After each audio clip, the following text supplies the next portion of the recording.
Hello and welcome. अगला question है हमारे पास, differentiate between res judicata and res sub judice.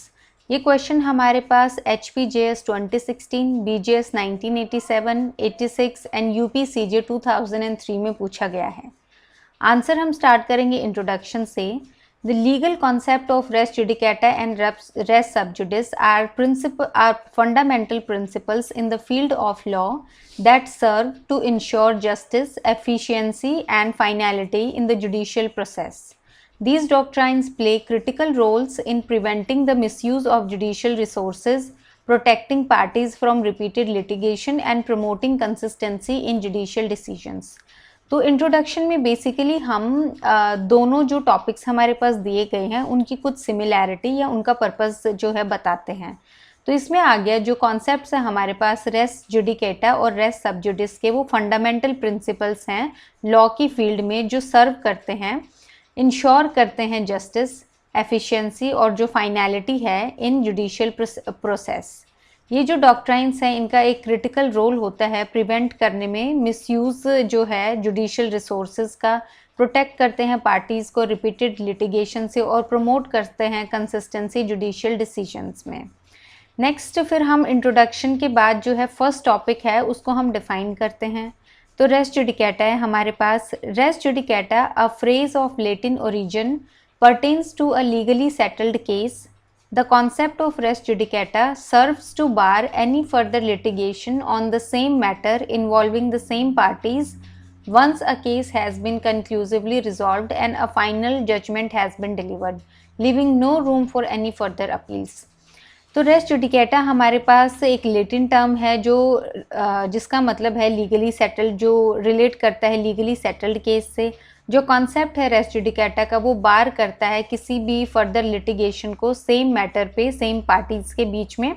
अगर एक बार केस जो है वो कंक्लूसिवली रिजॉल्व हो जाता है और उस पर जो है फाइनल जजमेंट अगर डिलीवर हो जाती है, फिर उसके बाद जो है कोई रूम नहीं होता है फर्दर अपील्स का।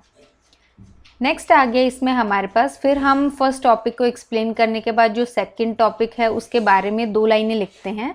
Res subjudice. Res subjudice, a Latin maxim meaning under judgment, is a legal principle rooted in public policy. It prohibits a plaintiff from initiating 2 simultaneous claims on the same subject matter, thereby preventing the possibility of conflicting rulings from different courts.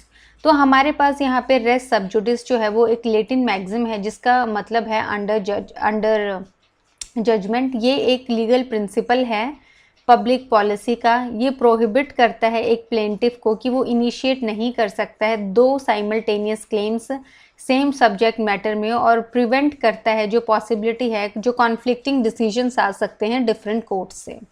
अब जो main हमारे पास जो पूछा गया है question में वो आता है difference between res judicata and res sub judice. पहला आ गया इसमें हमारे पास प्रोविजन। रेस जुडिकेटा हमारे पास सेक्शन 11 में है और रेस सब्जुडिस हमारे पास सेक्शन 10 में है। सेकंड आ गया स्कोप हमारे पास। Res judicata bars the trial of the suit और an issue which has been decided in former suit. तो रेस जुडिकेटा जो है हमारे पास वो बार करता है सूट के ट्रायल को या इशू को जो पहले ही डिसाइड हो गया है फॉर्मर सूट में। Res subjudice stays the trial of suit which is pending decision in previously instituted suit. Res subjudice जो है हमारे पास वो स्टे करता है जो सूट का ट्रायल है जो पेंडिंग है जिसका डिसीजन एक प्रीवियसली इंस्टीट्यूटेड सूट में। थर्ड आ गया इसमें हमारे पास एम। एम क्या है? रेस जुडिकेटा का जो एम है हमारे पास वो है put an end to litigation, litigation को ख़त्म करना।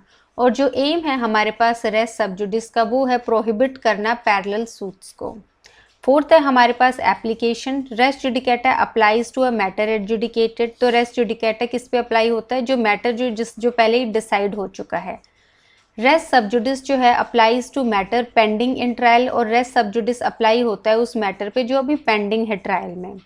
कौन कौन से सूट्स इन्वॉल्व्ड हैं? फिफ्थ आ गया हमारे पास point, a former suit and subsequent suit. और रेस सब्जुडिस में हमारे पास एक प्रीवियसली इंस्टीट्यूटेड सूट और एक सब्सिक्वेंट सूट इन्वॉल्व्ड है। फॉर्मर सूट वो होती है हमारे पास जो जिस पे जो है पहले ही डिसीजन आ चुका है, जो पहले डिसाइडेड है। और जो हमारे पास प्रीवियसली इंस्टीट्यूटेड सूट है वो सूट है जो इंस्टीट्यूट पहले की गई है। नेक्स्ट आ गया 6 पॉइंट हमारे पास, वो है इंटरिम ऑर्डर्स का। Interim orders can not be passed in case where res judicata is applied. तो रेस जुडिकेटा के केस में इंटरिम ऑर्डर्स जो हैं वो पास नहीं किए जा सकते। एंड रेस सबजुडिस में आ गया हमारे पास, an order of stay of suit does not take away the power of court from passing interim orders. जो एक ऑर्डर है जो स्टे करता है सूट को, वो टेक अवे नहीं करता है कोर्ट की पावर को पास करने की इंटरिम ऑर्डर्स। तो बेसिकली रेस सबजुडिस में जो है इंटरिम ऑर्डर्स पास किए जा सकते हैं। फिर आ गया हमारे पास last point, that is stage.